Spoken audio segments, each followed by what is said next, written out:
دكتور هشام البقلي الباحث المتخصص في الشؤون الإيرانية، أهلا بك معي دكتور هشام. ولنبدأ من هذه الاتهامات ربما الأمريكية بحسب تقارير للجانب الباكستاني بأنه ربما يحيد عن هذا الدور للوساطة باستقبال هذه الطائرات الإيرانية.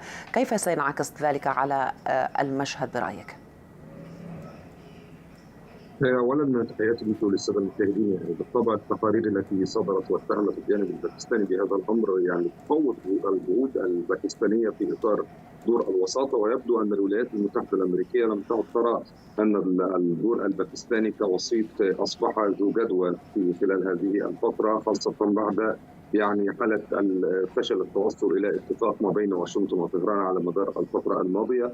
ويبدو أن الإدارة الأمريكية ترى أنه من الوارد أو يجب البحث عن وسيط آخر غير الوسيط الباكستاني في إطار مسألة التعاطي ما بين واشنطن وطهران في هذه المرحلة، وخاصة وأن يبدو أن الدور الباكستاني قد اقتصر على أمرين فقط، وعملية نقل الرسائل ما بين الطرفين ومطالبات تمديد وقف إطلاق النار ما بين واشنطن وطهران، ولم يكن هناك. Visiting a bank branch to open an NRI account? You don't need to. With IDFC First Bank, you can.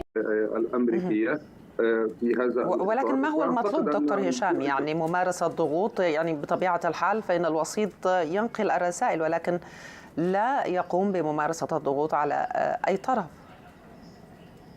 هذا في امر التفاوض العادي، لكن الولايات المتحده الامريكيه كانت تريد ان يكون الوسيط ضاغطا اكثر على الطرف الايراني تحديدا من اجل القبول بالشروط الامريكيه، لاننا اذا نظرنا الى فكره التفاوض من الاساس مع الولايات المتحده الامريكيه لا نرى انه تفاوض بالمعنى السياسي والدبلوماسي المعروف على المستوى الدولي، ولكن هو مجرد إملاء شروط تريد الولايات المتحدة الأمريكية مقابل شروط أخرى تريدها طهران. ليس تفاوضا بالمعنى الدقيق، التفاوض يكون على طاولة، يكون وجها لوجه ما بين الأطراف حتى في وجود الدولة الوسيطة محاولة لتقريب وجهات النظر، لكن ما حدث خلال الفترة الماضية يشير أننا فقط أمام مشهد ضبابي كان من الواضح أنه لن يؤتي ثماره في النهاية، ولن يكون هناك نجاح لهذه المفاوضات التي بدأت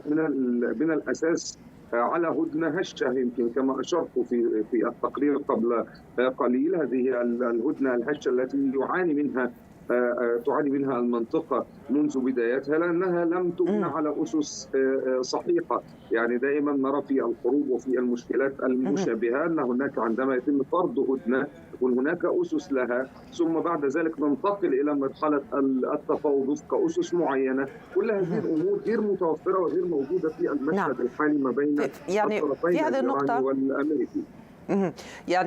ذكرت أيضا التقارير الأمريكية أن الولايات المتحدة حققت مكاسب تكتيكية، ولكن على المستوى الاستراتيجي لم يحقق أي هدف استراتيجي من خلال هذه الحرب.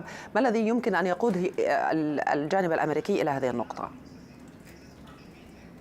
أعتقد أن الجانب الأمريكي قد حقق بعض المكاسب العسكرية من الحرب وفقا للأرقام ووفقا لما هو مرصود، لكن الحروب دائما يكون لها أهداف سياسية. دائما نقوم بعمل عسكري من أجل الوصول إلى هدف سياسي. العمل العسكري الأمريكي في إيران لم يحقق أهدافه السياسية الكاملة، بل ازداد الموقف تعقيدا بزيادة هدف جديد سياسي، وهو مضيق هرمز الذي أصبح في يد إيران في هذا التوقيت، وبالتالي أصبح ورقة ضغط في يد طهران سواء في المفاوضات أو حتى ورقة ضغط على المستوى العالمي. فبالتالي هو حقق أهداف عسكرية من خلال تدمير بعض القدرات العسكرية الإيرانية، هذه حقيقة، لكن على المستوى السياسي لم يحقق أي شيء. أهداف الحرب لم تتحقق حتى الآن. واشنطن دخلت هذه الحرب بهدف إسقاط النظام والقضاء على البرنامج النووي والبرنامج الصاروخي والوكلاء. الأربع أهداف لم يتحقق منهم شيء، وزاد عليهم الهدف الخامس هو فتح مضيق هرمز أو إعادة حركة الملاحة إلى طبيعتها في مضيق هرمز.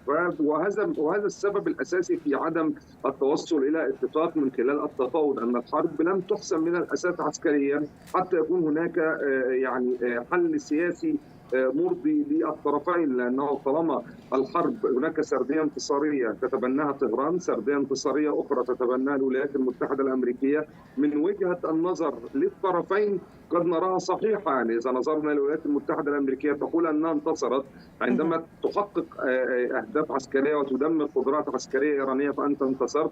إيران ترى أن الولايات المتحدة الأمريكية لم تنتصر لأن إيران صامدة وأن الأهداف السياسية الأمريكية لم تتحقق، فننظر إلى السردية هنا نراها أيضا أنها قد تكون سردية حقيقية، فبالتالي السرديتين يحملان طابع النصر. لذلك التفاوض هو يعني شد وجذب ما بين الطرفين، ولا طرف يريد أن يقدم تنازلات مرضية للطرف الآخر. أشكرك من دبي دكتور هشام البقلي الباحث المتخصص في الشؤون الإيرانية.